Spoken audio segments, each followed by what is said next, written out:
Hello and welcome back to Choti Dunya.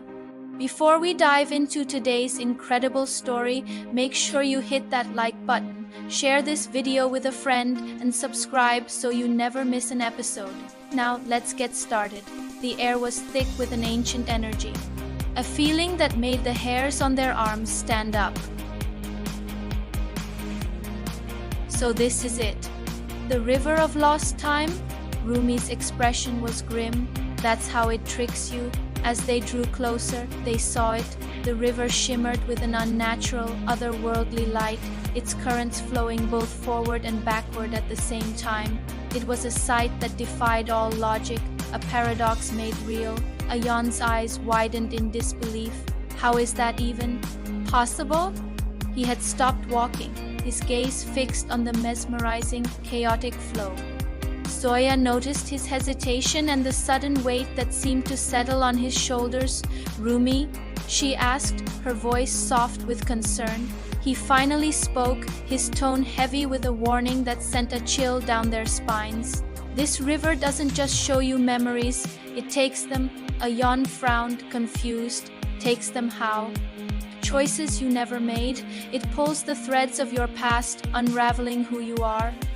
They reached the riverbank, a strip of dark, damp earth. Driven by a curiosity she couldn't explain, Zoya knelt down and tentatively dipped her fingers into the water.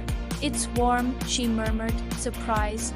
The water surged upward, twisting and coalescing into shimmering, liquid images that hung in the air before her.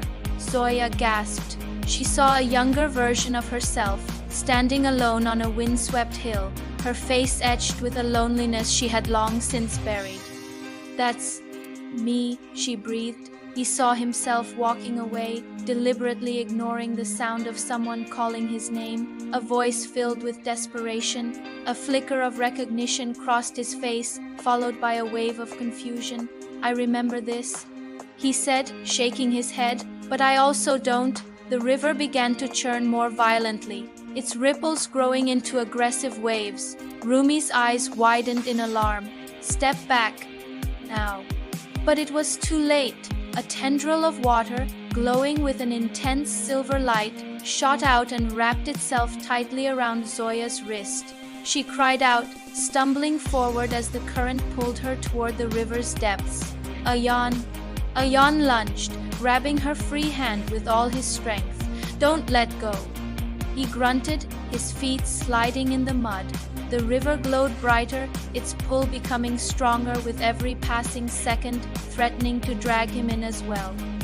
In a flash of movement, Rumi flew forward, hovering just above the churning water. His voice was strained, urgent. "Let her go. If you hold on, it will take you both." Rumi yelled, his face a mask of desperation. "You can't fight it." Zoya looked at Ayaan, her eyes wide with fear but also with a sudden, heartbreaking resolve. "Do it," she said, her voice firm despite the terror. "Let me go." His grip was the only thing keeping her from vanishing into that impossible current. But seeing the look in her eyes, he knew he had no choice. With a final, agonizing look, he released her hand. Zoya was instantly pulled into the river. She disappeared beneath the surface in a flash of blinding light. "Zoya!" Ayaan screamed, his voice raw with pain and horror. And then, just as suddenly as it began, the water went still. The unnatural glow faded, and the river returned to its calm, deceptive state. Silence descended upon the valley, a heavy, suffocating blanket. Ayaan fell to his knees, the strength leaving his body. He stared at the spot where she had vanished, his mind reeling. "What did I do?" he whispered, his voice cracking. Rumi landed softly beside him, his own form trembling slightly. "You saved her," he said quietly. Ayaan looked up, his eyes blazing with anger and grief. "Saved her. She's gone." Rumi's voice shook, filled with a sorrow that seemed ancient. "No, trapped." Ayaan slowly pushed himself to his feet, a new fire igniting in his chest, burning away the despair. "Then we bring her back. Tell me," Ayaan demanded, his voice low and dangerous. Rumi took a deep, shuddering breath. as if preparing to confess a terrible secret. I was created by this river. Ayaan froze, staring at him. What? As he spoke, the river shimmered again, and an image formed on its surface. A young boy standing by the water's edge, his face a mirror of Rumi's own. I tried to save someone I loved, just like you tried to save Zoya. The river took my past, my humanity, and turned me into this? Rumi nodded slowly, a single tear tracing a path down his cheek. Yes, but it will cost me everything I have left. Then we do it together, Ayaan said, his determination unwavering. A sad smile touched Rumi's lips. That's the problem. It's a price that can't be shared. I must do it alone.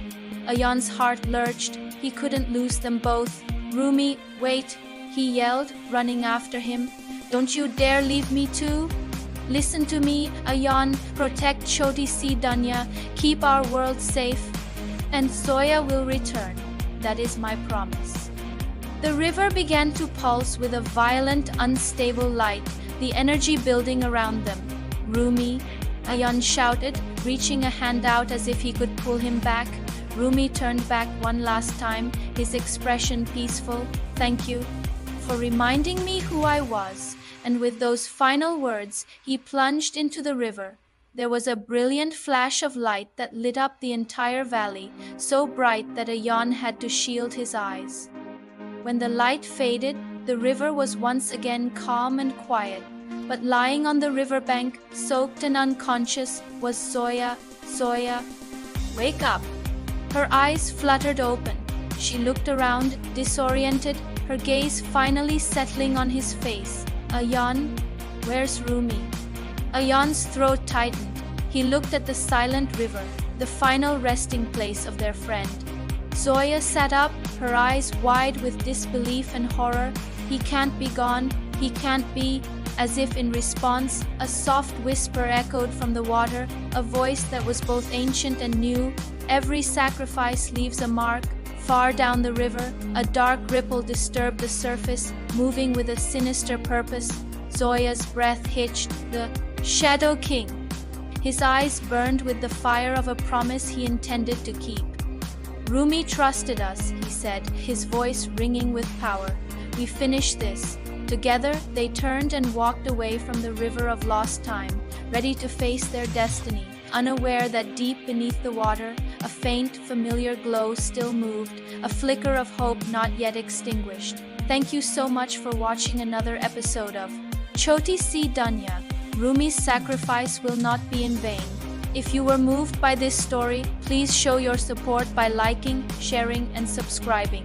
We'll see you next time.